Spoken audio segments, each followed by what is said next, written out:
નમસ્કાર મિત્રો, વિડીયોમાં તમારું સ્વાગત છે। તો મિત્રો, અત્યારે હાલની ખૂબ જ મોટી ખબર સામે આવી રહી છે।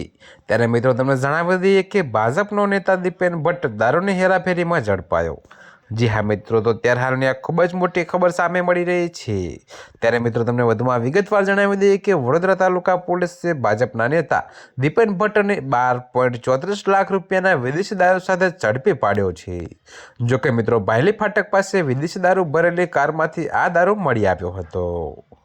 જી હા મિત્રો, તો અત્યારે હાલની ખૂબ જ મોટી ખબર સામે આવી રહી છે। ત્યારે મિત્રો તમને વધુમાં વિગતવાર જણાવી દઈએ કે દીપેન ભટ્ટ સહિત 3 આરોપીઓની ધરપકડ કરવામાં આવી છે, જ્યારે અન્ય 2 વાહનોના માલિકોને વોન્ટેડ જાહેર કરી તપાસ ચાલુ છે। જોકે મિત્રો, દીપેન ભટ્ટના ભાજપના નેતાઓ સાથેના ફોટા સોશિયલ મીડિયા પર વાયરલ થયા છે। ત્યારે મિત્રો, અત્યારે હાલ માટે આટલું જ। મળીશું નવી અપડેટ સાથે। અને જો તમને અમારા વિડીયો પસંદ આવતા હોય તો વિડીયોને લાઇક, કોમેન્ટ, શેર અને અમારી ચેનલને સબસ્ક્રાઈબ કરવાનું ભૂલતા નહીં મિત્રો।